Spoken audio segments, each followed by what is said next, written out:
कामकाज का ब्यौरा। डिप्टी सीएम दुष्यंत चौटाला भी प्रेस कॉन्फ्रेंस में मौजूद। मुख्यमंत्री मनोहर लाल की प्रेस कॉन्फ्रेंस की मुख्य बिंदु।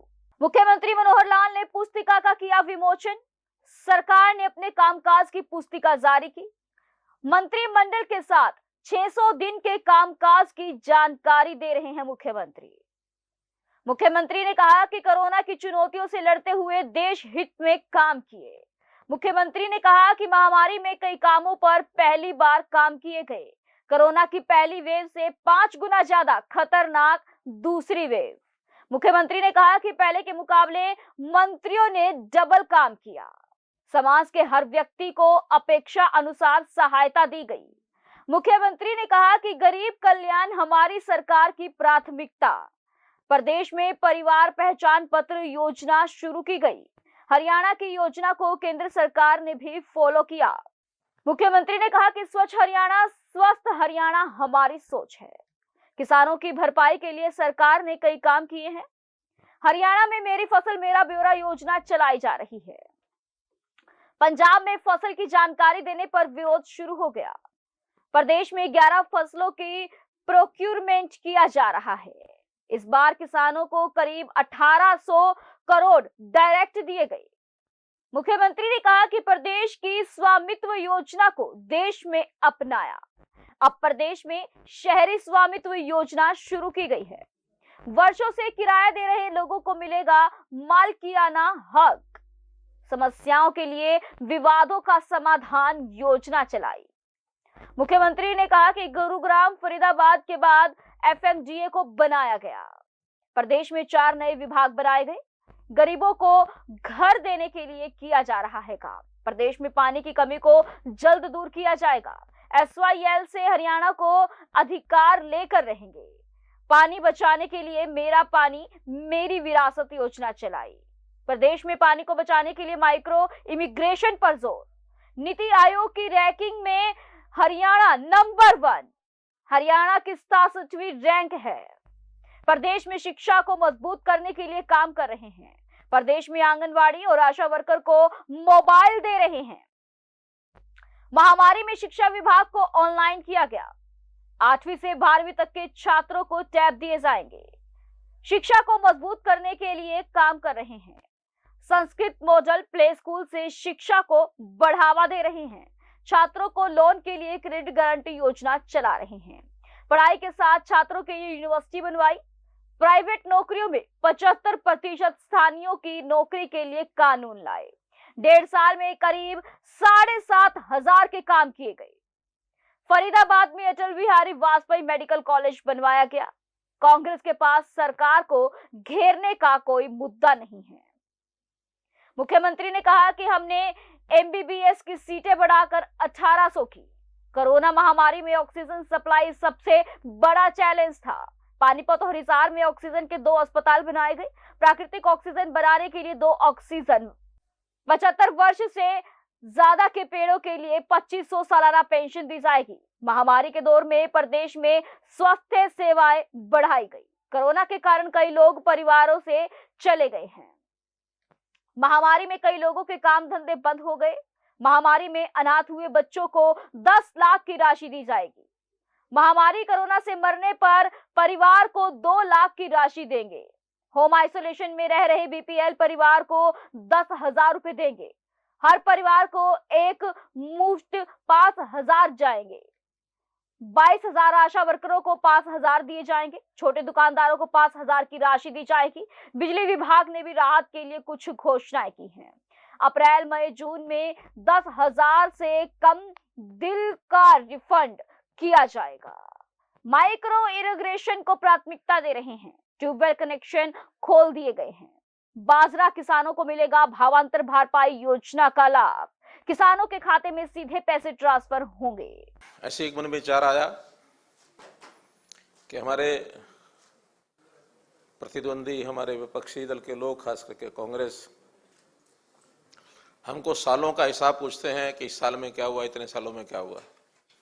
हमने कहा सालों का नहीं, हम दिनों का भी हिसाब बता सकते हैं कि कितने दिनों में क्या काम हुए। ये इस दूसरी टर्म के जो 600 दिनों का समय है, उपलब्धियां हमारी अपार हैं, लेकिन फिर भी एक बात का उल्लेख जरूर करूंगा कि इसमें अधिकांश समय लगभग 400 दिन इस 600 दिन में से कोरोना महामारी के कारण से हमारी जो गति थी वो जितनी हम चाहते थे उतनी तो नहीं बन पाई। गति हमारी धीमी जरूर रही, लेकिन हम लगातार चलते रहे। अन्य विभागों के साथ प्राथमिकता के तौर पर इस कोरोना महामारी का मुकाबला करना ये भी अपने आप में एक बड़ी चुनौती थी, और इस चुनौती को ध्यान में रखते हुए हमसे जो बढ़िया से बढ़िया बना वो हमने किया। इस चुनौती में बहुत काम ऐसे जो हमको पहली बार ही ध्यान में आए कि कोरोना की महामारी, उसमें ये विषय भी हो सकते हैं जिसका कभी पहले ध्यान नहीं दिया गया था, और इस महामारी के कारण से ही उनका आभास हुआ। हमने उसकी पूरी तैयारी की। पहली वेव जिसका समय मैं समझता हूं मार्च 2020 से और अक्टूबर 2020 7 महीने तक वो पीक पर पहुंची वेव, लेकिन दूसरी वेव मार्च से शुरू होकर के मई में ही पीक पर पहुंच गई, और पहले से 4 गुना 5 गुना ज्यादा ग्रेविटी उसकी थी। वो पहले वाली वेव के समय के हमारे सारे अनुभव, सारी सीख, ये दूसरे इस कोरोना के वेव के समय हमको उसका लाभ मिला, उन अनुभवों का, और सफलता से उसको हमने टैकल भी किया।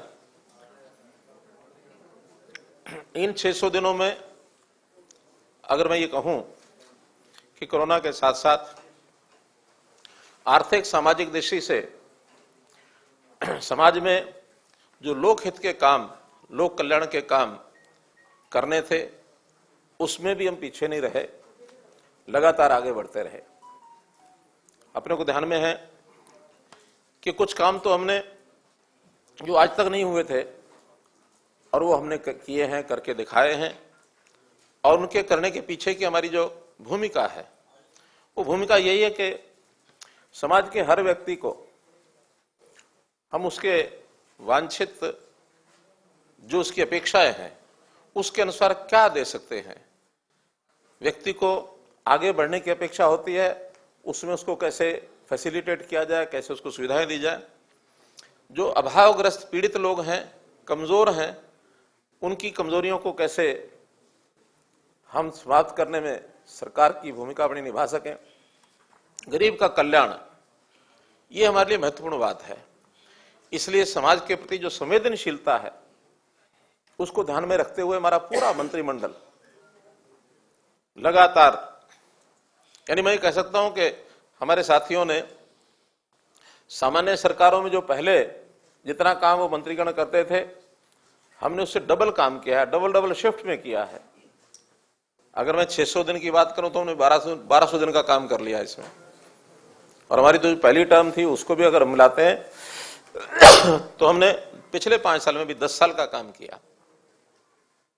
काम के नाते से हर हमारा साथी, और केवल मंत्रिमंडल के साथी ही नहीं, तो हमारे जितने भी ब्यूरोक्रेट्स हैं, जो हमारे अधिकारी हैं, जैसा उनको कहा, जैसा एक नीति के नाते, पॉलिसी के नाते जो बातें सरकार की ओर से बनाई गई उसको सिरे चढ़ाने में, नीचे उतारने में उन्होंने भरसक प्रयत्न किए, दिन रात एक किया। अगर विशेष उल्लेख की बात है तो इसमें परिवार पहचान पत्र की मैं बात करूंगा। ये एक ऐसा यूनिक कार्यक्रम जो सारे देश में हमने फैमिली आईडी का शुरू किया, सारे प्रदेश में। अभी तक व्यक्ति की पहचान आधार कार्ड से होती थी, लेकिन अब परिवार की पहचान फैमिली आईडी से होने लगी है। और जब हमने शुरू किया है तो इसको केंद्र सरकार ने भी बहुत बारीकी से अध्ययन करते हैं सब, उन्होंने इसको अपनाने का अपना संकल्प तय कर लिया है कि फैमिली आईडी के पायलट प्रोजेक्ट शुरू कराएं। एक पत्र निकला है, कुछ प्रदेशों के चीफ सेक्रेटरीज को कहा गया है कि इस फैमिली आईडी का अध्ययन करके एक पायलट प्रोजेक्ट का शुरू करना चाहिए। और मैं समझता हूं कि इसमें जो सरकारी योजनाएं, सहायता, जितनी भी सेवाएं हैं, वो इस फैमिली आईडी के साथ, रजिस्ट्रेशन के साथ योग्य व्यक्ति को, पात्र व्यक्ति को पहुंच जाएंगी। अपात्र व्यक्ति उससे पीछे रहना पड़ेगा, उसको वो आगे ले नहीं सकता। कई बार व्यक्ति डबल डबल फायदे भी ले जाते हैं। सरकारी योजनाओं में तो कई बार चेक नहीं होते, लेकिन इससे एक चेक लगेगा कि एक व्यक्ति एक योजना का लाभ एक व्यक्ति एक ही बार ले पाएगा। भ्रष्टाचार बहुत रुकेगा, फंड्स की प्रिफरेज है वो कम होगी। तो एक यूनिक हमारा ये कार्यक्रम है जिसको हमने आगे बढ़ाया है, और आगे से जो सरकारी योजनाएं हैं धीरे धीरे हम प्रयत्न कर रहे हैं कि वो सब उसी परिवार को मिलेंगी जो परिवार पहचान पत्र में रजिस्टर्ड है। बहुत लोग ऐसे भी कहते हैं कि हमको सरकारी योजनाओं की कोई आवश्यकता नहीं है, हमारे अपने संपन्न परिवार होने के नाते ऐसे सारी स्कीमें अपने आप हम अपना काम चला सकते हैं, और इसमें मैंडेटरी नहीं है परिवार पहचान पत्र, हमने छूट दी है, जिसको बनवाना बनवाएगा, जिसको नहीं बनवाना नहीं बनवाएगा। लेकिन ये शर्त तो हम लगा ही सकते हैं कि जिसको सरकार की योजनाओं का लाभ लेना है वो परिवार पहचान पत्र अवश्य बनवाएगा। तो इस नाते से हम आगे बढ़ रहे हैं। एक अच्छा हरियाणा, नया हरियाणा, स्वस्थ हरियाणा, सक्षम हरियाणा, शिक्षित हरियाणा, सामर्थ्य हरियाणा, ऐसे हरियाणा की कल्पना लेकर आगे चल रहे हैं। और हर व्यक्ति को शिक्षा मिले, उसके स्वास्थ्य की चिंता हो, उसको सुरक्षा मिले, उसको रोजगार मिले, स्वावलंबी हो, और उसका स्वाभिमान ये भी सुरक्षित रहे। क्योंकि स्वतंत्र देश के स्वतंत्र नागरिक होने के नाते स्वाभिमान ये बहुत बड़ी चीज होती है। किसी व्यक्ति को हाथ फैलाने की आवश्यकता न पड़े, बल्कि सरकार की योजनाओं का लाभ जो भी पात्र व्यक्ति है उसको अपने आप उसके घर तक पहुंचे। हमारी ये योजना, इसमें हम आगे बढ़ रहे हैं। सुशासन के नाते से जैसा 25 दिसंबर को हम सुशासन वर्ष, सुशासन दिवस हम मनाते हैं, इसमें भी बहुत आगे बढ़े हैं। आईटी के ऊपर आधारित सारी हमारी स्कीमें शुरू हुई हैं, और इससे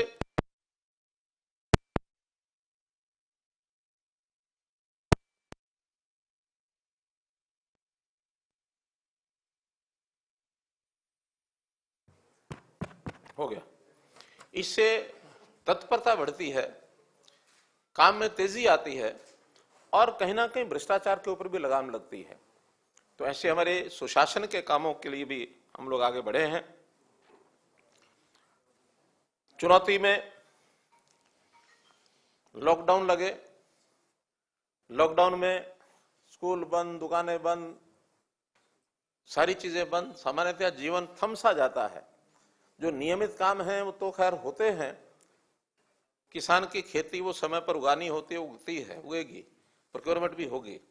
लेकिन बहुत ऐसे काम हैं जो हम यानी सोशल डिस्टेंसिंग को ध्यान में रखते हुए हमें बंद करने पड़ते हैं, ताकि इस कोरोना का जो विस्तार है उसको रोक सकें, उसको फैलने से कैसे बचा सकें। तो इसकी बहुत एक बड़ी चुनौती थी हमारे सामने। लोग सर्वाइव कैसे करें, उनकी आय कैसे सुनिश्चित रहे। और इस कोरोना में तो बहुत से लोग हमें छोड़ के चले गए, बहुत बच्चे अपने माता पिता को खो बैठे।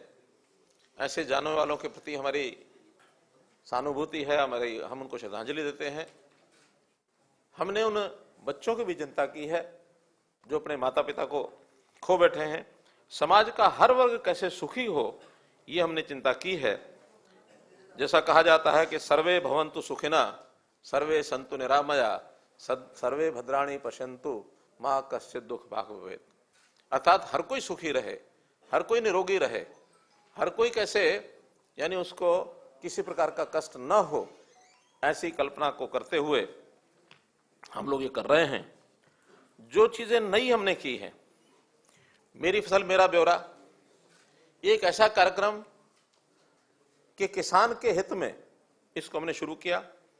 किसान का खेत, उसने क्या बोया है, बोने के बाद कितनी उसकी फसल होगी, उसकी बिक्री ठीक से टाइम से हो जाए, कोई आपदा आ जाए, उसका नुकसान हो जाए, उसके नुकसान की भरपाई, कंपनसेशन ठीक से मिल जाए, और सरकार इसकी प्लानिंग भी ठीक से बना सके।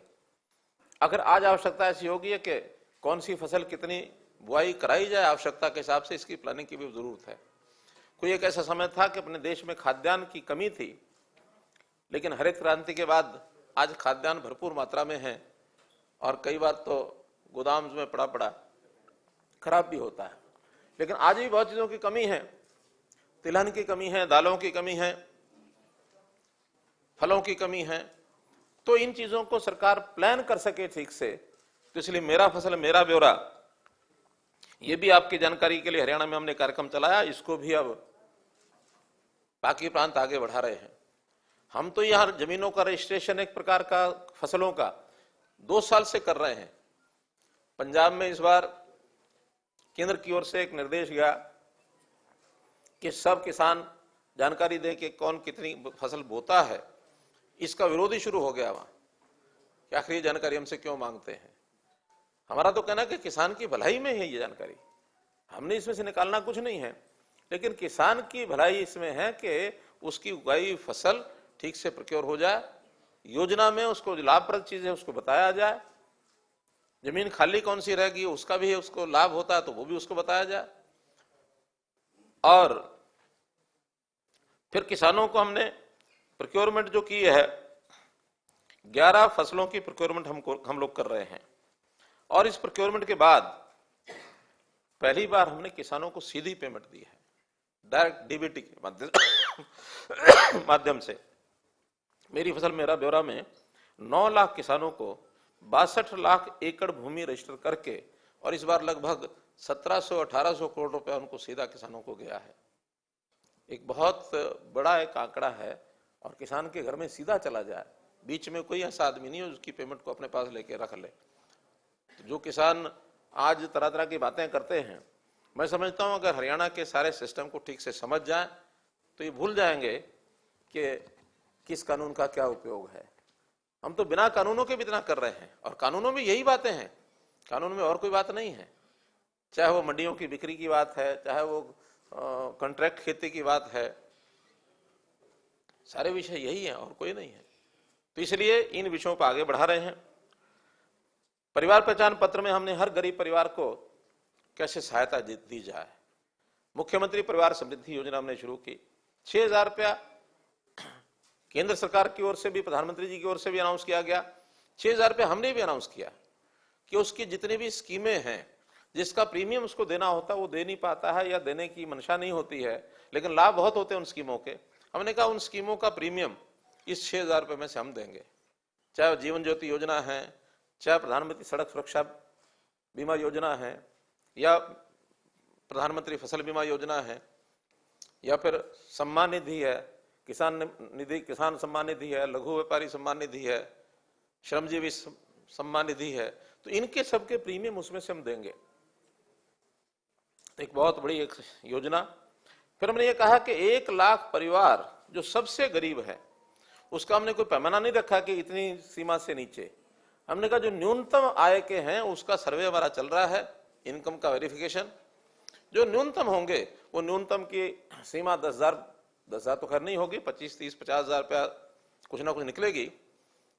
तो उन 1 लाख परिवारों को मुख्यमंत्री अंत्योदय परिवार उत्थान योजना, इसमें से उनको काम दिलाएंगे। कोई सरकार उनको पैसा देगी ऐसा नहीं है, पैसा तो 6,000 रुपया जो देना है स्कीमों का देना है, लेकिन उसमें से कोई काम करने वाला परिवार का व्यक्ति छोटा काम बड़ा काम कुछ ना कुछ करा के लाख रुपए से ऊपर उसकी इनकम साल की हो जाए। अभी तो 1 लाख का पहला टारगेट है, इसको हम 1,80,000 तक भी ले जाना चाहेंगे। बीपीएल से भी ऊपर उठे तो ये एक स्कीम हमने बनाई है। स्वामित्व योजना, ये भी अपने आप में एक यूनिक,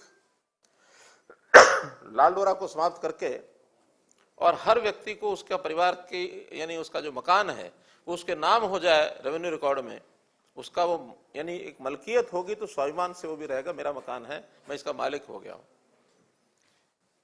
गांव में हमने पहले शुरू की, देश भर ने अपना लिया स्वामित्व के नाम से, आज कई प्रांतों में योजना शुरू हो गई है। और अभी हमने शहरी स्वामित्व, जो जमीनें 20 साल से पहले म्यूनिसिपैलिटी से किसी ने लीज पर ली थी, अब वो आदमी 20 साल 30 साल 40 साल, कईयों की 2 पीढ़ी 3 पीढ़ी भी हो गई है, दुकान है मकान है लेकर बैठे हैं, आज लीज का पैसा देते होंगे सॉरी देते होंगे, नहीं भी देते होंगे, झगड़े होंगे, लिटिगेशन होगी, तो हमने एक स्ट्रोक से ऐसे सबको उनका मालिकाना अधिकार देने के लिए योजना बना ली। एक फार्मूला बनाया कि इतने पैसे जमा करा दे, उसके मालिक हो जाए। तो ये शहरी प्रॉपर्टी का स्वामित्व, इस प्रकार से ये योजना भी हमने बनाई। बहुत विभागों के विवाद बने हुए थे। HSVP, जिसको पहले हुड्डा कहते थे, उनके मकानों की अनाउंसमेंट है और झगड़े हैं। फिर HSIDC, इंडस्ट्रियल प्लॉट्स के झगड़े, फिर मंडियां, दुकान, मार्केटिंग बोर्ड, इनकी दुकानों के झगड़े। ऐसे सारे विभागों का एक योजना हमने माइनिंग की बनाई। विवादों का समाधान, जितने विवाद हैं बड़ी संख्या में हैं, उसकी कोई भी एक स्कीम बनाएंगे, वन टाइम सेटलमेंट स्कीम बनाएंगे, उसमें से उनको लाभ लेकर के और वो विवाद से बाहर हो जाएं, एक सुखी जीवन व्यतीत करें। ईज ऑफ लिविंग, अर्थात किसी व्यक्ति को अपने काम से मतलब है, काम के अलावा किसी और चक्कर में नहीं फंसा हुआ। आज तो यह कि हर व्यक्ति कोर्ट कचहरी के चक्कर में है, सरकार के दफ्तरों के चक्कर काटता है। ऐसे व्यक्तियों को उनकी समस्या के हिसाब से उनको निदान मिले, समाधान मिले, इसके लिए हमने विवादों का समाधान ऐसी स्कीम चलाई। कुछ नई प्रशासनिक इकाइयां, नए डिपार्टमेंट, ये भी हमने खड़े किए। सॉरी, जैसे प्रशासनिक इकाइयों में अभी तक हमारा शहरी डेवलपमेंट अथॉरिटी केवल एक गुरुग्राम की थी, वो भी हमने ही पिछले टर्म में बनाई थी। इस बार फरीदाबाद FMDA बनाया और अभी पंचकुला PMDA हमने बनाया। आगे भी बड़े शहरों की ऐसी हमारी योजनाएं हैं, लेकिन ऐसी सारी हम योजनाएं बना रहे हैं। पंचकुला का एक समेकित विकास इसकी योजना बनी है और वो धीरे धीरे स्वरूप बना ले रही है। हम सोचते हैं कि पंचकुला को भी मोहाली के बराबर इस शहर को लेकर के आए, ताकि मोहाली हमारे से आगे है, मानने में हमें कोई आपत्ति नहीं है। हमने गुरुग्राम पर जोर लगाया, पंजाब ने मोहाली पर जोर लगाया, लेकिन अब गुरुग्राम और मोहाली हम एक साइड में छोड़ता हूं, उसके आगे पंचकुला को आगे बढ़ाएंगे तो उस कंपटीशन में भी हम आगे कैसे बढ़ पाए। 4 नए विभाग बनाए हमने। Citizen resource information data department, creed, जो ये हमारा जो फैमिली आईडी का सारा विषय चल रहा है, ये क्रिड के अंतर्गत ही चल रहा है, और आगे जितने भी वेरिफिकेशन होंगी वो सब क्रिड के अंतर्गत ही होंगे। फॉरेन कोऑपरेशन डिपार्टमेंट, पहली बार फॉरेन का डिपार्टमेंट कभी किसी सरकार ने बनाया नहीं था। उन्होंने कहा नहीं, फॉरेन में भी स्टेट्स को सीधा डील करना चाहिए। इंपोर्ट एक्सपोर्ट है, या हमारे यहाँ के लोग रोजगार के लिए विदेश जाते हैं, उनको तैयार करना, उनको सुविधाएं देना।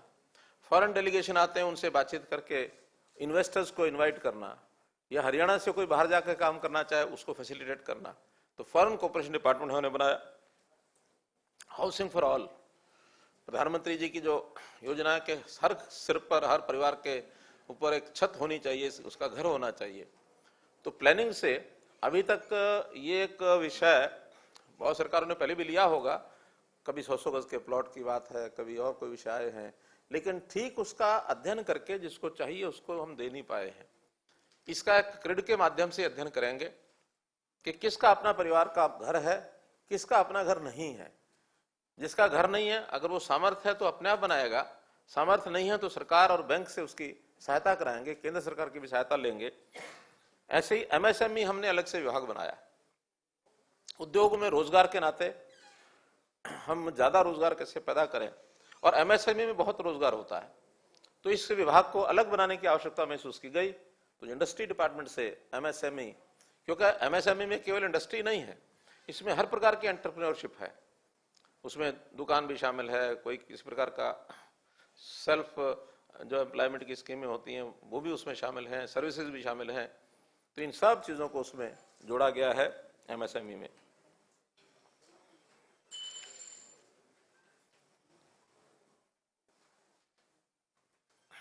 पानी, हमने पानी की गंभीरता को समझा और पानी कैसे बचाया जाए, क्योंकि हमारे यहाँ पानी का स्रोत जो है बहुत लिमिटेड है।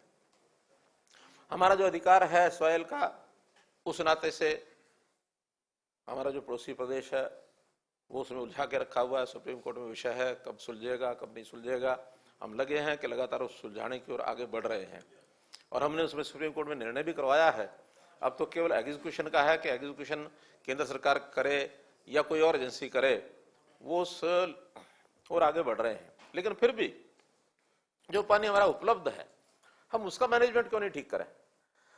तो हमने उसकी द्विवार्षीय जल प्रबंधन योजना ये बनाई है कि इन 2 वर्षों में, हालांकि इस पर जितना काम कोविड के दिनों में हम पर्याप्त नहीं कर पाए, तो इन 2 वर्षों में फिर भी पर्याप्त, चाहे वो इरिगेशन डिपार्टमेंट की योजनाएं हैं, चाहे पब्लिक हेल्थ इंजीनियरिंग की योजनाएं हैं, ऐसे सबके माध्यम से एग्रीकल्चर की उसमें योजनाएं हैं, पानी को कैसे बचाया जाए। योजना हमने शुरू की, किसान धान को कम बोए, मेरा पानी मेरी विरासत, 7,000 रुपये प्रति एकड़ देने का यह काम किया हमने। विश्व बैंक ने भी इसको सराहा है कि ऐसी एक योजना जिसमें से पानी बचता है। 94,000 एकड़ लैंड पर पिछली बार पानी कम बोया गया, यानी धान कम बोया गया। इस बार 2 लाख एकड़ का हमने टारगेट रखा है। छोड़ दो भाई,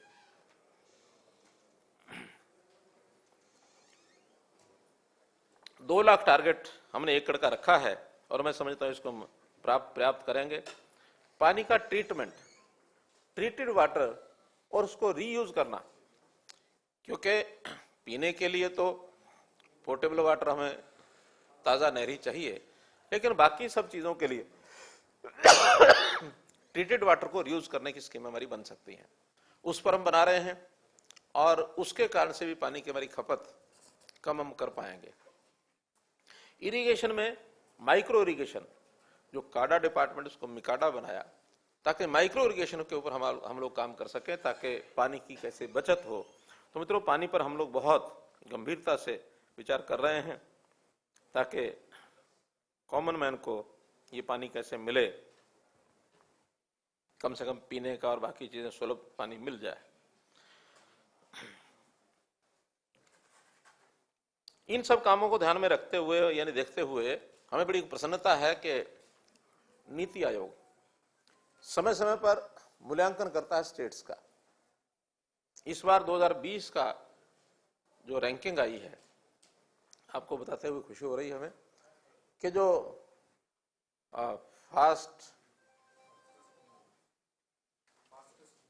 फास्टेस्ट मूवर, जो जिनकी गति काफी तेज गति से बढ़ रही है, ऐसे प्रदेशों में, बड़े प्रदेशों में हरियाणा इज नंबर 1। बाकी प्रदेशों के आंकड़े 2019 से कोई 2 अंक, कोई 3 अंक, कोई 5 अंक उनकी रैंकिंग बढ़ी है, लेकिन हमारी रैंकिंग 10 अंक बढ़ी है। बड़ी स्टेट्स में सर्वाधिक है, केवल छोटी स्टेट्स में मिजोरम हमारे से आगे है, जो 12 अंक लेकर के छोटी स्टेट्स में प्रथम रहा है।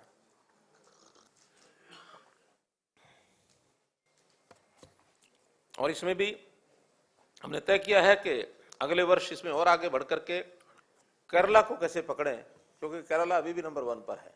टोटल मिलाकर हमारे 67 रैंक है, उनकी 75 मार्क्स हैं रैंकिंग में। अभी भी हम 8 अंक पीछे हैं। तो जैसे इस बार वो 5 बढ़े हैं, हम 10 बढ़े हैं, 5 हमने कवर किए हैं।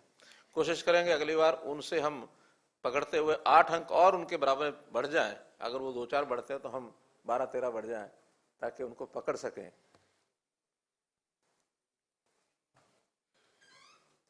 कोरोना के दिनों में कुछ चीजें और भी हमको, जैसे एक चुनौती के साथ कुछ अवसर आते हैं, तो शिक्षा विभाग को भी ऑनलाइन करने का हमको अवसर मिला है। यानी एक प्रकार से देखा जाए तो विद्यालय जो अब घरों में पहुंच गए हैं। जो विद्यालय में बच्चे आते थे, अब वो विद्यालय के ही अध्यापक ऑनलाइन टीचिंग करते हैं, पढ़ाते हैं। और इसके अंदर हमने अब विद्यार्थियों को लैपटॉप, यानी क्या, टैबलेट्स देने का निर्णय लिया है।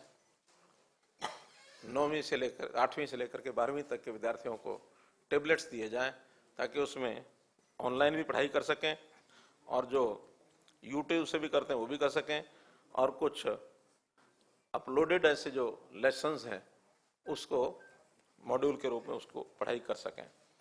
हमने आंगनवाड़ी और आशा वर्कर्स मोबाइल दोनों को दिए ना,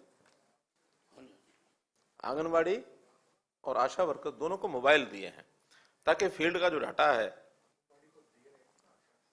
अभी उनको कुछ को दे दिया, कुछ के भी चल रहे हैं, लेकिन दोनों को यानी मोबाइल देने की हमारी योजना है ताकि फील्ड में जो उनसे डाटा लिया जाता है वो एप्स के माध्यम से और आसानी से डाटा दे सकें। तो इन दोनों को उस प्रकार का ये लाभ दिया जाएगा। शिक्षा को और वैल्यूएबल बनाने के लिए और इसको मजबूत करने के लिए शिक्षा, देखिए प्राथमिक शिक्षा में हम थोड़ा अपने आप को कमजोर मान के चलते थे, लेकिन इस वर्ष में जो योजना हमने बनाई है उसमें चाहे संस्कृति मॉडल स्कूल की बात हो, प्राइवेट स्कूलों का मुकाबला करने के लिए संस्कृत मॉडल स्कूल जो है वो compete कर रहे हैं। इनकी डिमांड आने लग गई है गांव से भी, शहरों से भी। हमने इसके साथ play way schools, primary school में प्ले वे स्कूल्स की रचना भी की है। छोटे बच्चों के लिए क्रच इसकी खोलने की योजना बनाई है ताकि अगर बचपन अगर मजबूत है तो ये मान के चलेंगे नागरिक अपने आप मजबूत होगा। तो इसलिए शिक्षा को मजबूत करने का भी काम हमने किया है। हायर एजुकेशन में विद्यार्थियों को लोन में बड़ी कठिनाई आती थी, इसको सुलभ किया है। अब हायर एजुकेशन का लोन वो गवर्नमेंट गारंटी पर मिलेगा, जितना जिसकी आवश्यकता पूरा मिलेगा। और साथ ही हमने एक फंड, एक गारंटी स्कीम बनाई है, क्रेडिट गारंटी स्कीम, कि अगर कोई बैंक लोन देता है और उसका वो वापस नहीं हो पाता तो हमारी जो क्रेडिट गारंटी स्कीम है उसमें से उस बैंक को वापस दिया जाएगा। वापस देने की जिम्मेदारी तो उस विद्यार्थी की है जो लेता है और बाद में नौकरी के बाद वापस करेगा, लेकिन किन्हीं कारणों से वापस नहीं हो पाता तो बैंक को सुरक्षित करने के लिए हमने अपनी जो क्रेडिट गारंटी स्कीम बनाई है उसमें से वो पैसा उनको वापस मिलेगा। स्किल डेवलपमेंट यूनिवर्सिटी बनाई, पढ़ाई के साथ साथ स्किलिंग, इसको थोड़ा मजबूत करके और कैसे एक नौजवान को नौकरी मिले उस ओर आगे बढ़े, तो स्किलिंग का भी बहुत बड़ा लाभ हमको मिल रहा है। बहुत से इंडस्ट्रियल हाउसेस के साथ हमने एमओयूज किए, तो उस एमओयूज के माध्यम से और वो लोग स्किलिंग करके वहां प्लेसमेंट भी हो रही है। प्राइवेट उद्योग में जो नौकरी है उसके लिए एक बड़ा हमने काम किया और वो है 75% reservation in private jobs, Haryana state की। थोड़ा इसमें उद्योगपतियों का थोड़ा सा जिसको कहना चाहिए कि विरोध शुरू में था, लेकिन अब धीरे धीरे वो इस लाइन पर आ गए हैं कि इस काम को हम करेंगे। उनकी ओर से अपेक्षा है कि हमें स्किल्ड, यानी एक प्रकार से जो फॉर्मल स्किलिंग है, सॉफ्ट स्किलिंग है, इस प्रकार की जितनी आवश्यकता है उतनी करा कर देंगे तो वो नौकरी में रखने के लिए कोई उनको कठिनाई नहीं है, दिक्कत नहीं है, वो देंगे। तो इसको एकदम फाइनल करने के लिए उसके रूल्स हैं वो बनाए जा रहे हैं और ये बहुत जल्दी इसको हम पूरा कर देंगे। इस प्रकार जितने भी डिपार्टमेंट्स हैं उनके विकास के काम एक एक करके हम, कुछ काम तो ऐसे हैं जो पहली बार हमने किए हैं और कुछ रूटीन के जो काम हैं हमारे जो विकास के हैं, जो उपलब्धियां हैं, वो सब काम चालू हैं। कोरोना के दिनों में भले हम प्रत्यक्ष जाकर के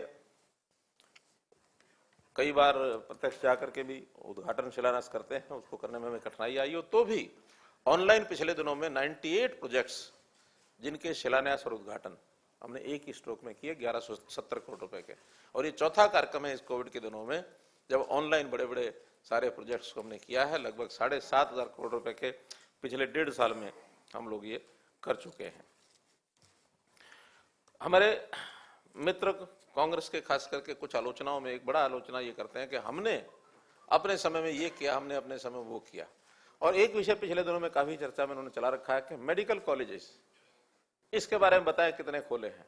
अब उनको कहीं कोई चीज नहीं मिलती तो कहीं ना कहीं उंगली टिका देते हैं जाकर के। मैं मेडिकल कॉलेजेस के बारे में कह रहा हूं कि उन्होंने जो खोले हैं अच्छा है, अच्छी बात है, जो खोले हैं तो खोलने ही चाहिए, किसी सरकार को नहीं खोलने चाहिए ऐसा हमारा मत नहीं है। लेकिन हमने जो खोले हैं वो बता रहा हूं कि हमने आने के बाद फरीदाबाद का अटल बिहारी वाजपेयी मेडिकल कॉलेज, सिरसा यमुनानगर कैथल में घोषणा की है, उसका बहुत जल्दी निर्माण शुरू हो जाएगा। नारनौल में, जींद में, भिवानी में और गुरुग्राम में ये निर्माण शुरू हो चुका है। श्री कृष्णा आयुर्वेदिक विश्वविद्यालय ये बन चुका है। डेंटल कॉलेज मेवात में 135 करोड़ रुपए का ये बन चुका है। कुटेल में पंडित दीनदयाल उपाध्याय जी के नाम से यूनिवर्सिटी ये बन चुकी है। 6 नर्सिंग कॉलेज 194 करोड़ रुपए के बन चुके हैं। और ये तो जो नए बनाए हैं वो बोल रहा हूं, जो पुराने भी पहले बनाए गए थे उसमें भी भवन ही खड़ा करने तक ही सीमित रहे, उन्होंने उसको आगे विस्तार नहीं किया। उसका हमने हर एक मेडिकल कॉलेज का विस्तार किया। और 2014 में जो एमबीबीएस की 750 सीटों का एडमिशन मिलता था, आज वो 1850 एमबीबीएस की सीटें इस साल एडमिशन हुए हैं, मोर देन डबल। आखिर ये हमारे वाले मेडिकल कॉलेज तो जब चलेंगे तब चलेंगे।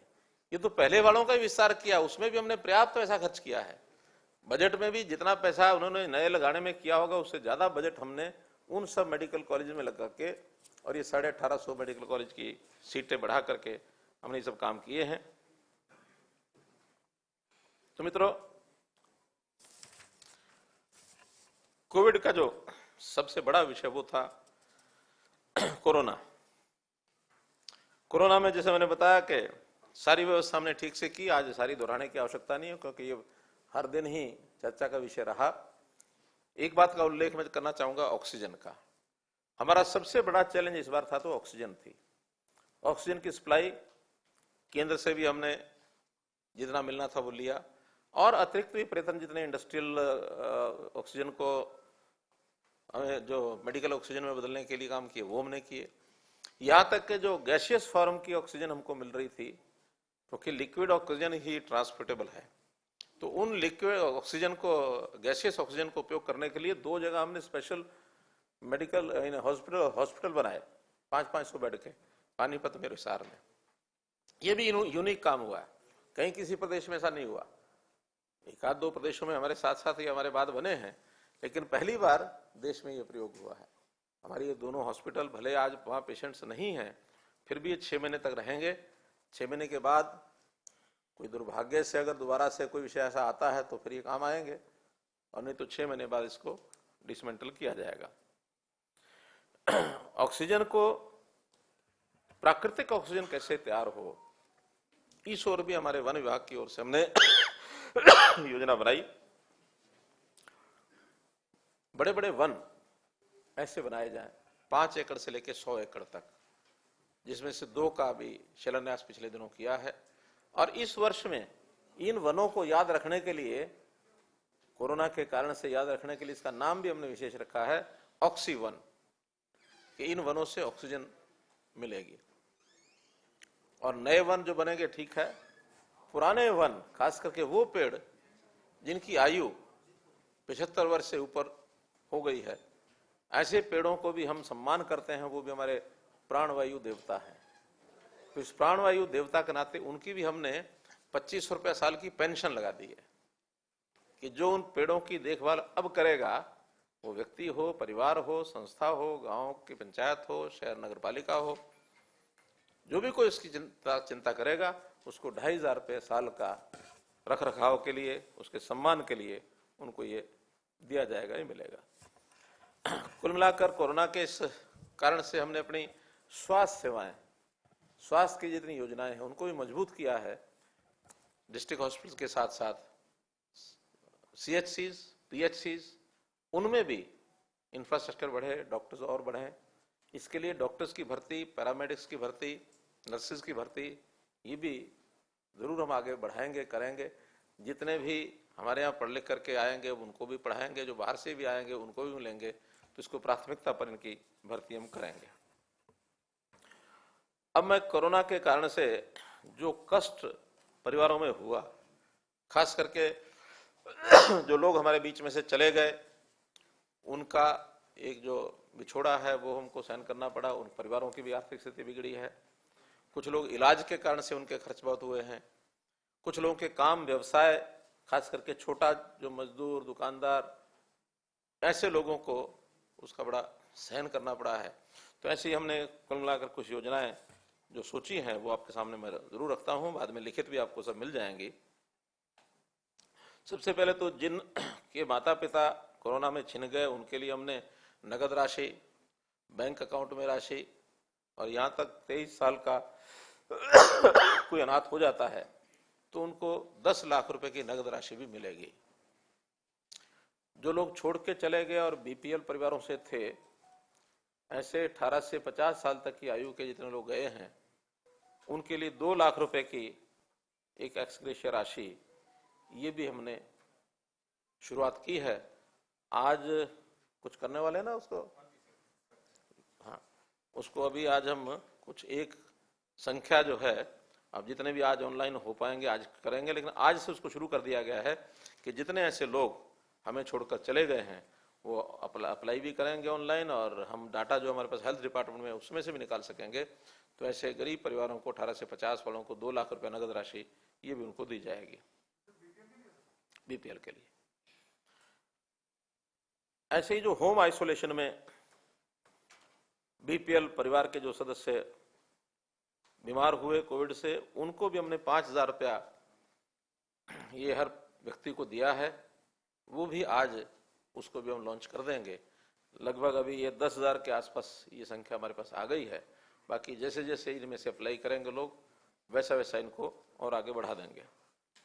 अस्पताल में जो भर्ती हुए थे, ऐसे प्रति व्यक्ति 35,000 रुपए की राशि, 35,000 नहीं, ये तो हमने बाद में पूरी राशि कर दी है कि जितना उनका खर्च आएगा बीपीएल का वो सारा खर्च हम देंगे। तो इसको भी हम शुरू करने जा रहे हैं। फिर जो कुछ गरीब लोग हैं, निर्माण श्रमिक हैं, ऑटो रिक्शा है चालक, रिक्शा चालक, श्रमिक जो कम आय वाले हैं, रेडी फड़ी वाले, अनऑर्गेनाइज्ड लेबर, क्योंकि उसका कोई डाटा हमारे पास बहुत ज्यादा नहीं है, पिछले कोविड में हमें मिला था, फिर भी उसको एक पोर्टल हम खोल रहे हैं। 18 जून से उसके ऊपर रजिस्टर करना शुरू करेंगे, ताकि जो लोग हमारे परिवार पहचान पत्र में आ गए होंगे और ऐसे अनऑर्गेनाइज्ड लेबर है, उनको सबको मिलाकर, तो ऐसे लगभग ये 12 लाख लोग हैं, परिवार हैं। तो ऐसे 12 लाख परिवारों को हम एक मुश्त 5,000 रुपया सबको दे रहे हैं, जो ये कुल मिलाकर 600 करोड़ रुपए की लागत का एक पैकेज ये आज हम घोषणा कर रहे हैं। हर एक परिवार को 5,000 रुपया एक मुश्त। अब वो उसका इनकम कम हुई या कहीं खर्चा ज्यादा हुआ, वो मेडिकल हेल्प इससे अलावा है, जो हेल्थ सर्विसेज के पहले है वो अलावा है। उसके अलावा ये जो काम व्यवसाय छोटे काम करने वाले, ये जो भी कैटेगरीज मैंने बताई हैं, इसके अलावा हेल्थ डिपार्टमेंट की कैटेगरीज हैं, ASHA workers, NHM national health mission और शहरी स्वास्थ्य मिशन, ये भी लगभग 22,000 संख्या है। इस 22,000 संख्या भी, क्योंकि इन्होंने काम बहुत किया, मेहनत बहुत की है, हालांकि इनको अपने व्यवसाय के नाते, अपनी तनख्वाह के नाते सब मिलता भी होगा, तो भी जो कि एक चैलेंज इनके लिए था, ये हमारे कोरोना वॉरियर्स जैसे हम कह सकते हैं, उस प्रकार की श्रेणी में हैं। तो इनको भी 5,000 रुपया प्रति परिवार, प्रति व्यक्ति बल्कि रादर, ये इनको दिया जाएगा, जो 11 करोड़ रुपए की ये राशि है। छोटे दुकानदार, ये भी जो बीपीएल परिवार हैं, 3 लाख की संख्या लगभग इनकी है, ये मेरे पास रजिस्टर्ड हैं। तो ऐसे 3 लाख बीपीएल छोटे दुकानदार, इनको भी 5,000 रुपया प्रति परिवार, तो 150 करोड़ रुपया ये भी हमारा इसके अंदर लगेगा। उनको भी एक राशि एक मुश्त दी जाती है। पावर डिपार्टमेंट ने कुछ घोषणा की है कि जो बिल हैं, जिनका फिक्स चार्जेस आता है, काम नहीं हुआ, कम हुआ तो भी मंथली चार्जेस या फिक्स चार्जेस जो लगते हैं, उनका पैमाना यह तय किया है कि अगर किसी का जनवरी, फरवरी और मार्च का जो बिल है, एवरेज बिल, उससे अभी जो इन 3 महीनों में एवरेज बिल, यानी अप्रैल, मई, जून, इनका एवरेज बिल अगर 50% से कम है, क्योंकि अगर 50% से ज्यादा है तो ये मान के चले को काम चलता है उसका, ठीक है, लेकिन अगर बिजली बिल ही 50% से कम आया है तो मतलब उनके काम में कहीं ना कहीं अड़चन पड़ी है। तो ऐसे लोगों के लिए रियायत है कि उनका जो फिक्स चार्ज है, यदि वो 10,000 रुपया महीना से कम है तो उसको सारे का सारा रिफंड किया जाएगा, नहीं लिया जाएगा, या दे दिया होगा तो रिफंड किया जाएगा। अगर 10,000 से कम है, 10,000 से या समझो 10,001 से 40,000 रुपए तक अगर फिक्स चार्ज है तो उनको 10,000 रुपए एक मुश्त ये रिबेट मिलेगा। और 40,000 से ऊपर अगर है तो 25% उसका रिबेट मिलेगा। 3 कैटेगरी हो गई। 10,000 तक है तो पूरा माफ, 10,000 1 से 40,000 है तो 10,000 फिक्स, और 40,000 से ऊपर है तो 25%। अर्थात 40,000 भी है तो भी 25% में 10,000 हो जाता है, 44,000 है तो 11 हो जाएगा, 60 है तो 15 हो जाएगा। तो ऐसा करके एक पावर डिपार्टमेंट ने ये पिछली बार भी एक राहत दी थी, इस बार भी ये राहत उनको दी जा रही है। और साथ में ही 30 जून तक कोई इनके ऊपर अधिभार नहीं लगेगा, ब्याज नहीं लगेगा। मानो लेट पेमेंट हुई है तो उसको 30 जून तक नहीं लगेगा, 30 जून के बाद जरूर उस पर ब्याज या जो अधिभार है वो लगेगा। संपत्ति कर हमारे यूएलबी की स्कीम है कि जो ये 21-22 का पहला क्वार्टर है, अर्थात अप्रैल में जून, इसका संपत्ति कर ये पूरे का पूरा माफ कर दिया जाएगा। लगभग 150 करोड़ रुपए का ये खर्च जो है ये आएगा। ऐसे ही गुड्स ट्रांसपोर्ट जो उन पर नहीं, non goods transport, goods transport पर तो राहत नहीं है, लेकिन नॉन गुड्स ट्रांसपोर्ट जो माल नहीं ढोते हैं, सवारियां ढोते हैं, ऐसे मोटर व्हीकल्स को पहले क्वार्टर का जो मोटर व्हीकल टैक्स है वो नहीं देना पड़ेगा। यानी ये जो पहला क्वार्टर अप्रैल में जून, इसका भी 72 करोड़ रुपए का डिपार्टमेंट के ऊपर बोझ पड़ेगा। इनकी जो फिटनेस डेट है जो पहले खत्म हो गई थी उसको भी 30 जून तक बढ़ा दिया गया है, ताकि ये 30 जून के बाद अपनी फिटनेस ये करा सकते हैं। राशन का हमको पता है कि दीपावली तक केंद्र सरकार ने और ये तय किया है कि हर गरीब परिवार को दीपावली तक राशन मुफ्त मिलेगा, उसका कोई पैसा उनसे नहीं लिया जाएगा। एक कल ही हमारे डिप्टी सीएम ने कुछ इंडस्ट्री के लोगों से बातचीत की तो उन्होंने ट्रैक्टर्स को जो क्या बोलते हैं ट्रैक्टर वो ई ट्रैक्टर, इलेक्ट्रिक व्हीकल के नाते से वो डीजल से नहीं चलेंगे, बल्कि ई ट्रैक्टर इस नाते से उनका एक प्रावधान निकला है। तो ई ट्रैक्टर को प्रोत्साहन देने के लिए हम लोगों ने ये तय किया है कि इसका आज 600 दिन हुए हैं तो 600 पहले ट्रैक्टर्स उनको अप्लाई करना होगा। एक तिथि निश्चित, तिथि तो नहीं की हुई निश्चित, 2 महीने 3 महीने कुछ करते हैं, 3 महीने, यानी अभी हम जून में हैं तो जुलाई अगस्त सितंबर, 30 सितंबर तक जो लोग ट्रैक्टर बुक कराएंगे, खरीदना चाहेंगे, उनको ई ट्रैक्टर पर 25% का लाभ मिलेगा। और अगर वो संख्या 600 से ऊपर हो जाती है, क्योंकि अप्लाई करेंगे पहले, तो फिर बाय लॉट 600 लोगों को ये लाभ मिलेगा। 600 से कम रह जाते हैं तो सबको मिलेगा।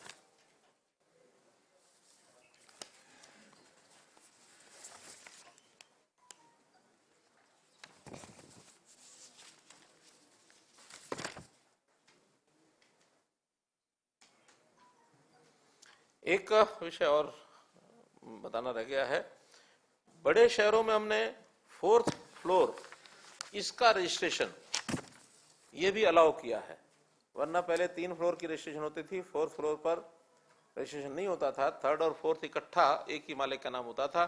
तो शहरी जो मकान हैं उनको इसका बहुत लाभ हुआ है, अपने एक फ्लोर को और बना करके किराया आदि पर वो दे सकते हैं, तो इससे उनकी आजीविका ये बढ़ी है। तो एक बड़ा काम ये किया है।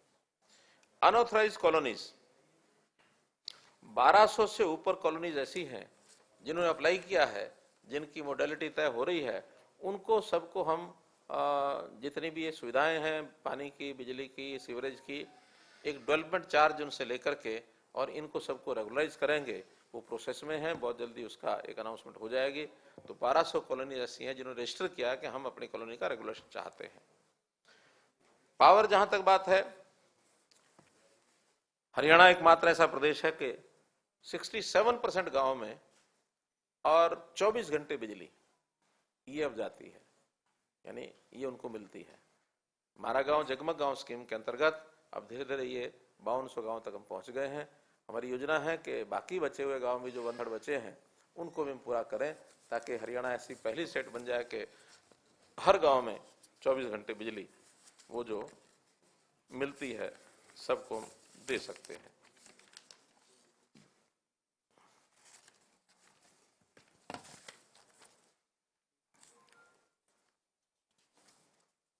मित्रों, अब मैं थोड़ी बात किसान आंदोलन की करता हूं। देखिए, हमने किसान आंदोलन के बारे में पहले भी कई बार बताया, मैं फिर बता रहा हूं और आपके माध्यम से फिर आज 600 दिन पूरे होने पर मैं अपील भी करता हूं कि इन 3 कानूनों का कोई दुष्प्रभाव ऐसा नहीं है जिस प्रकार का प्रचारित किया जा रहा है। पीछे हमारे जो फार्मर्स थे, प्रोग्रेसिव फार्मर्स, उस दिन भी मैंने कहा था कि हम इनका उपयोग करना शुरू करें, एक बार इसको लागू होने दें, लागू होने के बाद कोई भी उसका दुष्प्रभाव होगा तो आखिर किसान भी इस देश के हैं, सरकारें भी इस देश की हैं, लागू करने वाले भी यहीं के लोग हैं, सब मिलकर के इसके ऊपर फिर विचार करेंगे कि हम लोग इस पर काम करने के लिए तैयार हैं। हम किसानों की सब सुविधाएं वो आज भी दे रहे हैं, आगे भी देते रहेंगे, कहीं इसमें कमी नहीं है। हाँ, लेकिन कुछ प्राथमिकताएं जो तय की हैं उसके अनुसार किसानों को भी सहयोग करना चाहिए। खास करके जो एक विषय में भी 2 विषय रादर बताने जा रहा हूं कि ट्यूबवेल कनेक्शंस ये हमने खोल दिए हैं, लेकिन एक ही शर्त लगाई है कि 35 हार्स पावर तक अभी प्राथमिकता पर हम देंगे, लेकिन 15 से ऊपर जो हार्स पावर है उसको माइक्रो इरिगेशन के साथ जरूर जोड़ेंगे। अगर माइक्रो इरिगेशन का हमने प्रावधान नहीं किया यहां, जो कि पैसा सारा सरकार दे रही है, 85% सरकार दे रही है, तो इसका मतलब हम पानी के प्रति हमारा प्रेम नहीं है। पानी का संकट इतना ज्यादा है कि अगर हमने इसको ध्यान नहीं किया तो हमारी अगली पीढ़ियां तो पानी के बिना ही चिल्लाएंगी। एक बहुत बड़ा संकट आगे खड़ा होगा। तो हमारा ये दृढ़ निश्चय है कि पानी को जरूर बचाएंगे। सरकार यानी किसान की फसल को कम नहीं होने देंगे। माइक्रो इरिगेशन पर भी फसल कम नहीं होती है, उसका एक सिस्टम बनाना पड़ता है, और जो सिस्टम बनाएगा उसको हम पावर कनेक्शन देते चले जाएंगे। ये जो आ रहा है कि इस बेल्ट में बंद कर दिए, उस बेल्ट में कनेक्शन बंद कर दिए, सब गलत है। 35 से ऊपर भी, जब ये 35 वाले सारे कंप्लीट हो जाएंगे उसके बाद ऊपर के वो भी माइक्रो इरिगेशन के साथ उसको खोलेंगे। 100 मीटर से नीचे अगर पानी चला गया तो अनिवार्य रूप से ही माइक्रो इरिगेशन जरूरी है। 100 फुट से अगर नीचे चला गया तो अनिवार्य माइक्रो इरिगेशन है। 100 फुट से ऊपर है तो थोड़ी रिलैक्सेशन अगर छोटी मोटर है तो दी जा सकती है। तो इसलिए बिल्कुल स्पष्ट एक संकेत हम देना चाहते हैं, हमारी नीति है कि पानी बचाएंगे तो अगली पीढ़ियों को सुख पाएंगे वो। इसलिए इस पर किसान 100 फुट से नीचे माइक्रो इरिगेशन सब्सिडी तो बाकी में भी है। 85% सब्सिडी सब जगह है, 100 से नीचे नहीं, बाकी जगह भी है। क्यों? हमारे हैं सब जगह है, सब जगह है, कोई 100 से नीचे नहीं, सब जगह ही है वो। और एक दूसरा विषय, इस बार हमने बाजरे की खरीद की। एक बहुत अच्छा संदेश उसका गया कि हम हरियाणा में बाजरा खरीद रहे हैं और सबका खरीद रहे हैं। संयोग से 7 लाख मीट्रिक टन से ऊपर हमारी खरीद हुई। लेकिन उसमें एक पहलू ऐसा जिसको मैं दुर्भाग्यपूर्ण कहूंगा कि राजस्थान खरीदता नहीं है, और राजस्थान का किसान भी, क्योंकि रेट का अंतर बहुत है, रेट का अंतर यानी उस समय सीजन के दिनों में भी 400-500 रुपया होता है, बाद में तो हमको बहुत सस्ता बेचना पड़ा। लेकिन 400-500 रुपए के लालच में राजस्थान का किसान हमारे यहाँ बेच के जाता है। और दूसरा, कुछ लोग बाहर से सस्ता ला करके व्यापारी भी किसान के नाम से बेच जाता है, हमें नुकसान उठाना पड़ता है। और ये जो नुकसान होता है ये अल्टीमेटली तो हरियाणा के किसान का नुकसान है, क्योंकि वही पैसा जो बचेगा वो किसान के खाते में कहीं और देंगे हम। बहुत सी योजनाएं हमारे पास किसानों की हैं। इस बार 700-800 करोड़ रुपए से ऊपर नुकसान इसका गया है हमारा, जो हमने दोबारा से बेचा है उसको, क्योंकि अपनी खपत बहुत कम है। बहुत मुश्किल से 1.5 से 2 लाख मीट्रिक टन हरियाणा की बाजरे की खपत है जो पीडीएस में हम देते हैं, बाकी सब बेचना पड़ता है।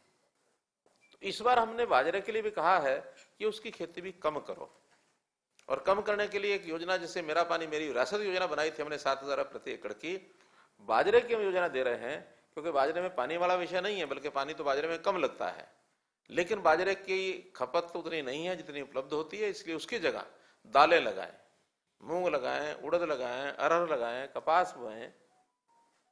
तो ये चीजें अगर करेंगे तो उनको 4,000 रुपया प्रति एकड़, जिन्होंने पिछली बार बाजरा बोया था और इस बार दाल पर तिलहन पर शिफ्ट हो गए, उनको 4,000 रुपया प्रति एकड़ उनको अनुदान मिलेगा।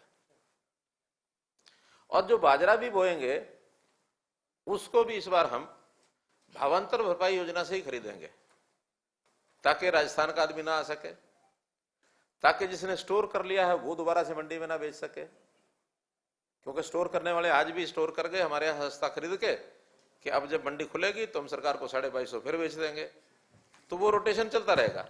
उस रोटेशन को बंद करने के लिए केवल किसान जिसने बोया है उसी को भावांतर भरपाई योजना का पैसा मिलेगा। तो ये एक किसानों के हित में, खास करके हमारे जो बाजरा ग्रोइंग फार्मर्स हैं उनके हित में ये बात मैंने बताई है कि बाजरा छोड़ दें तो 4,000 रुपये लें, बाजरा बोएं तो इस बार प्रोक्योरमेंट की बजाय उनको भावांतर भरपाई योजना का पैसा मिलेगा, डीबीटी से मिलेगा सबको, सबके उनके खाते में जाएगा। वो हमारे पास डाटा आ जाएगा सारा, मेरी फसल मेरा ब्यौरा में इस बार। और डाटा को लेने के लिए थोड़ा सा इस बार हमें और मेहनत करेंगे कि हर खेत का फसल का डाटा ये हमारे पास आ जाए। कई बार बहाने मारते हैं कि भी हम तो बोया था बाजरा लेकिन हमारी तो फसल लिखा ही नहीं गया। तो इस बार सारे डिपार्टमेंट लग करके, चाहे उसमें रेवेन्यू डिपार्टमेंट है, एग्रीकल्चर डिपार्टमेंट है, इरिगेशन डिपार्टमेंट है, और हमने आउटसोर्सिंग सिस्टम से भी हम लोग लगाएंगे, ड्रोन मैपिंग ये भी हम कराएंगे। तो इसलिए इसको थोड़ा सख्ती से लागू करेंगे, ये विषय भी आपके सामने मैंने रखना था। ड्रोन की बात आ गई, एक विषय और जो मेरे उसमें लिखा नहीं था लेकिन मुझे याद आ गया इसलिए बता रहा हूं। हमने एक नया कार्यक्रम शुरू किया है और एक कारपोरेशन बना रहे हैं, ड्रोन कारपोरेशन ऑफ हरियाणा। और जितना भी सर्वे ड्रोन से करने की आवश्यकता विभागों को पड़ेगी, चाहे वो एग्रीकल्चर है, चाहे फॉरेस्ट है, माइंस है, अर्बन लोकल बॉडीज है, ग्राम पंचायत का डिपार्टमेंट है, या टाउन कंट्री प्लानिंग है, क्योंकि ये सबको एरियल सर्वे की जरूरत पड़ती है। ऐसा एरियल सर्वे करने के लिए एक ड्रोन कारपोरेशन हरियाणा हमने बनाया है, जिसमें पहले चरण में 100 ड्रोन और एकदम अगले चरण में 100 ड्रोन, और तो ऐसे 2 चरणों में 200 ड्रोन लिए जाएंगे। हमारे पास 40 से 50 ड्रोन हैं अभी, लेकिन अलग अलग विभागों में है, कोई फॉरेस्ट के पास है, कोई हमारे क्रिड के पास है, कहीं बाकी डिपार्टमेंट्स का उपयोग कर रहे हैं, साइंस टेक्नोलॉजी कर रहा है। उन सबको इकट्ठा करेंगे ड्रोन कारपोरेशन में और 200 ड्रोन्स का ये प्रावधान करके, और इस 200 ड्रोनों को करने का मतलब ये है कि हर 40,000 स्क्वायर किलोमीटर है, तो 200 स्क्वायर किलोमीटर में एक हो जाएगा। 200 स्क्वायर किलोमीटर में एक ड्रोन 10 दिन के अंदर पूरा सर्वे कर लेता है।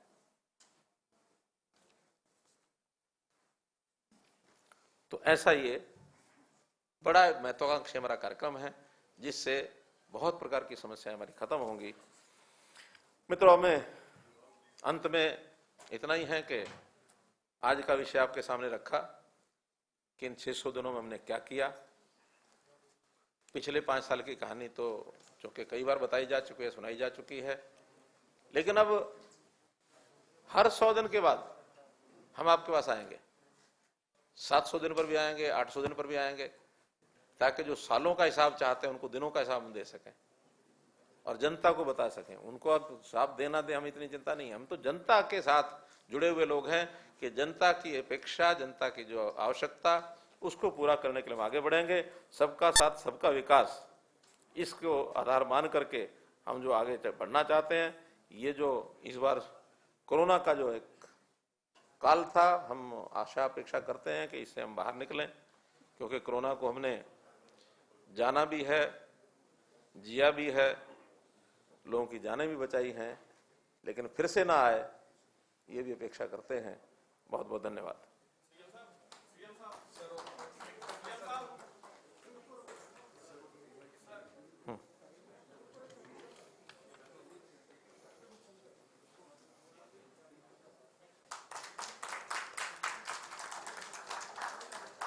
ये इतने लोगों को आज जो ये स्क्रॉल चल रहा है, इनको सीधी पेमेंट ये जा रही है 2 लाख रुपया।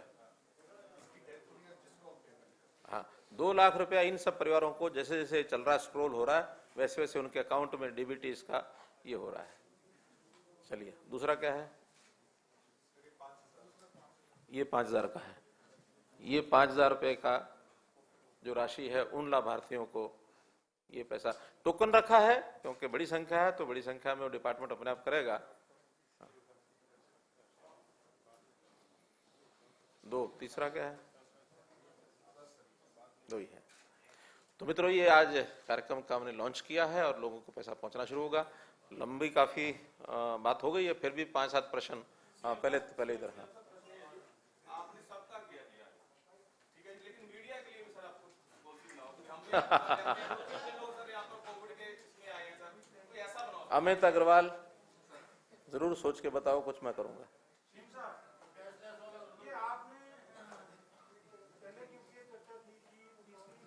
कोरोना की आएगी क्या, क्योंकि आपने कहा कि निपट रहा है, तो तीसरी वेव की आशंकाएं जो थी अब खत्म है? नहीं, देखिए, हमने तैयारी पूरी अपनी कर ली है। कोई चीज हम कभी भी लापरवाही नहीं बरतेंगे, लेकिन जैसे मैं एक वाक्य प्रयोग किया करता हूं, hope for the best and be prepared for the worst also. तो हम तीसरी वेव आए या जो अभी ब्लैक फंगस का विषय है, किसी प्रकार की कोई भी कठिनाई आएगी, उसमें हमारा हेल्थ डिपार्टमेंट, एजुकेशन डिपार्टमेंट, बाकी संबंधित जितने विभाग हैं, सब लोगों ने अपनी अपनी तैयारी कर रखी है। और मैंने तो कहा कि अपेक्षा हमारी ये है कि ना आए, इसमें से हम सुरक्षित बाहर निकल जाए। आएगी तो हम तैयार हैं। एक मिनट, हाँ, 1 मिनट, हाँ। 6 महीने में डिसमेंटल हो जाएंगे। 6 महीने तक तो, आखिर 6 महीने तक तो हम प्रतीक्षा करेंगे ही ना। 6 महीने के बाद उनको हमने बना के रखना है कि नहीं रखना है, क्योंकि टेंटेड एक अकोमोडेशन है, और टेंटेड अकोमोडेशन बिना किसी यूज के खड़ा रखना ठीक नहीं है। हमारा पहला टेंडर 6 महीने का हुआ है, एक्सटेंडेबल अप टू नेक्स्ट।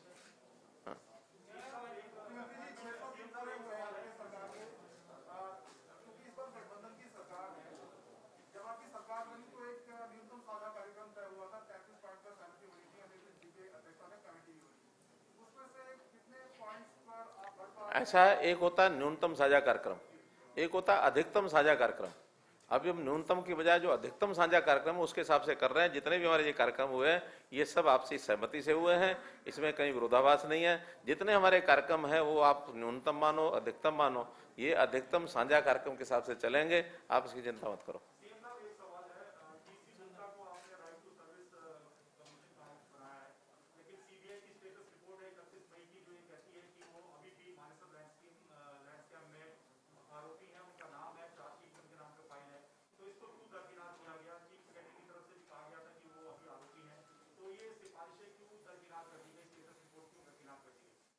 देखिए, एसीएस जो होता है ना, वो इस पद से भी बड़ा काम है। अगर वो इतने साल से एसीएस रह गए हैं तो फिर यहां भी बन सकते हैं। जो स्टेटस उनका एसीएस के नाते था वो आज भी है, जो स्टेटस रिपोर्ट्स का उस समय था वो आज भी है।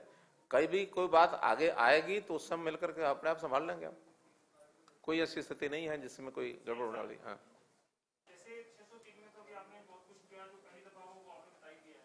आपने एक बहुत बड़ा कार्यक्रम गुड़गांव में किया था पिछले टेन्योर में, इसमें 6 लाख करोड़ के निवेश करने का प्रपोजल्स आए थे। बहुत अच्छा कार्यक्रम आपका था। हम कितने पे आ पाए? 6 लाख में से कितना, हम 6 लाख करोड़ में से कितना करोड़ हम इतने 5 साल तकरीबन हो गए हैं उसको आए हैं था? आज अभी हमने M2 600 इसका कार्यक्रम किया है। अगस्त के महीने में मैं M2500 ये कार्यक्रम करूंगा, उसमें बताऊंगा। हाँ। सीएम साहब, एक सवाल मेरा है। अभी पिछले इन्हीं 600 दिनों में अर्बन लोकल बॉडी और अन्य जगह पे जो सेक्शन 7A की रजिस्ट्रियाँ हुई थी, उसमें करीब 300 अफसरों पे कार्रवाई होनी थी, और वो रिपोर्ट आपके पास पहुंच चुकी है। उस पर कब तक कार्रवाई की जाएगी? देखिए, वो कार्रवाई डिपार्टमेंटल कार्रवाई है और वो अपने तरीके से उसको देख रहे हैं, कर रहे हैं, कितनी उनकी गलती है कितनी नहीं है। एक बात हम ध्यान रखें कि कोई भी जब नया प्रोजेक्ट या नई पॉलिसी कोई भी चलाई जाती है, उसमें कभी कभी जो गलती होती है वो कभी मेलाफाइड होती है, कभी बोनाफाइड होती है। अगर तो कहीं मेलाफाइड गलती है तो निश्चित रूप से उसको सजा मिलेगी। मानो किसी से कोई बोनाफाइड गलती हो गई है तो फिर कई बार उसके उसी हिसाब से उसका निर्णय भी लिया जाता है, क्योंकि ये 7A का प्रावधान इतनी सख्ती से पहले लागू नहीं हुआ था जितना सख्ती से अब हम लागू कर रहे हैं। रजिस्ट्रियां तो पहले भी हो रही थी और पहले भी कुछ ना कुछ प्रावधान ऐसे बने हुए थे, लेकिन अब चूंकि सख्ती से लागू कर रहे हैं, इसमें कोई कमी ध्यान में आई है तो इसका पूरी इसकी छानबीन की जाएगी कि किस मकसद से वो गलती हुई है। सीएम साहब, पानीपत के विनोद है। एक मिनट की है जो कोविड के विक्टिम्स हैं और उनके जो सर्वाइवर्स हैं, उनके कोविड विक्टिम्स की फैमिलीज के लिए बीपीएल का हो गया, कुछ एक और गरीब तबकों का हो गया, लेकिन कई महिलाएं स्पेशली वो हैं जो टोटली डिपेंडेंट थी एक मेल मेंबर के ऊपर, वो एपीएल या बीपीएल से नहीं है। हो सकता है कि वो टैक्स पेयर भी रहे हों, लेकिन वो परिवार उजड़ गए। क्या आपके पास कोई इस तरह की भी योजना है कि ऐसे परिवारों को भी आप किसी तरह से कोई सहायता देंगे? देखिए, कोई ना कोई एक पैरामीटर पैमाना रखना पड़ता है। अब हर किसी को हर चीज का लाभ तो संभव नहीं होता है। बहुत लोग संपन्न भी हैं, बहुत लोग अपने पैरों पर खड़े भी हैं। अगर कोई ऐसा इंडिविजुअल केस कभी आएगा कि किसी एक व्यक्ति के कारण से वो परिवार इतना पीछे हो गया है या इतना शटर हो गया कि उसकी मदद करनी जरूरी है, तो वैसे भी करते हैं। हमारे पास सभी मंत्रियों के पास डिस्क्रिशनरी कोटा डीक्यू होता है, तो ऐसा इंडिविजुअल कोई परिवार आता हम बीच में करते भी रहते हैं, तो ऐसा कोई आएगा जरूर करेंगे। सीएम साहब, पानीपत के विनोद हैं जो अफ्रीका के अंदर वर्क वीजा पर गए हुए थे और समालखा में वो रहते थे। उनके छोटे भाई के पास अब फोन आया है, उनसे फिरौती मांगी जा रही है। प्रधानमंत्री जी से, सरकार से मदद वो मांग रहे हैं कि उनको वापस लाया जाए, उनकी मदद की जाए। मैंने अखबारों में पढ़ा है सारा। संयोग से आज मैं दिल्ली जा रहा हूं, तो ये विषय मैं वहां जरूर करूंगा, होम मिनिस्टर से करूंगा कि उनकी क्या मदद हो सकती है। फिर वो फॉरेन अफेयर मिनिस्टर्स जो हमारे MEA हैं, तो उनके माध्यम से या जो भी सहायता करनी होगी जरूर करेंगे। हमारे हरियाणा का कोई व्यक्ति वहां फंसता है तो उसकी सहायता करना हमारा काम है। सीएम साहब, एक फरीदाबाद का जो मामला आपके सामने आया है कि सुप्रीम कोर्ट के जो आदेश हुए हैं, 10,000 परिवार जो हैं वो बेघर हो गए हैं। अब वो 10,000 परिवार कहाँ जाएं, क्योंकि अब सरकार ही उनको संभाले, क्योंकि सारे अधिकारियों की तरफ से ही उनको पहले क्लियरेंस दी गई थी जब भी वो वहां स्थापित हुए। अब 10,000 परिवार उजड़ गए हैं, तो उनके लिए सरकार क्या कर रही है?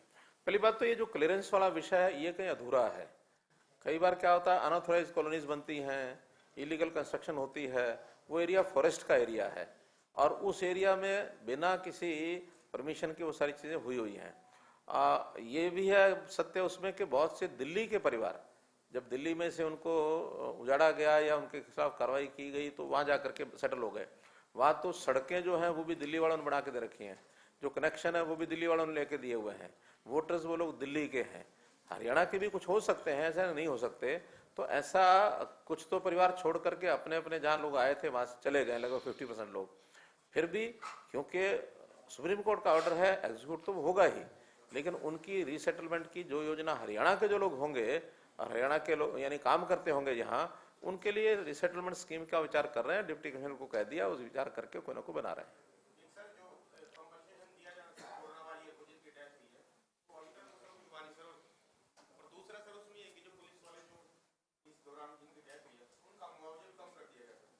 नहीं, कोई कम नहीं किया। 30 लाख रुपया है। नहीं, 30 ही है कोई। हाँ, HDFC बैंक में अगर किसी का अकाउंट है तो 30 लाख वो अलग है और ये 30 लाख अलग है, तो 60 लाख मिल जाता है उनको। और दूसरा आपने कहा कि वो पैसा जो आज हमने ये लॉन्च किया है, तो जिनकी डेथ हुई है उनको आज शुरू कर दिया है, वो 2 लाख रुपया उनको जाना शुरू हो गया है। बहुत बहुत धन्यवाद।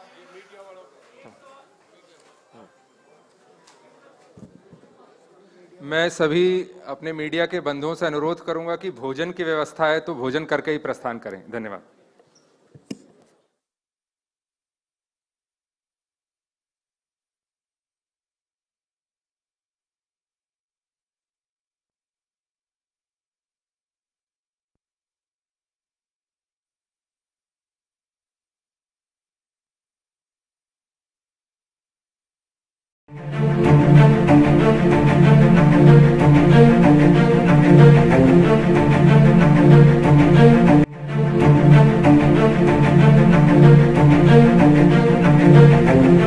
ऐसा अवसर फिर नहीं मिलेगा। अब हरियाणा सरकार की दीनदयाल आवास योजना के अंतर्गत सेक्टर 1 तरावड़ी में 135 और 142 गज के प्लॉट्स मात्र 21,000 रूपए देकर बुक करवाएं। क्रिएटिव सोसाइटी, सड़क, sewerage, street light, park, community centre, तुरंत रजिस्ट्री और पोसेशन भी। कॉल 9466034000।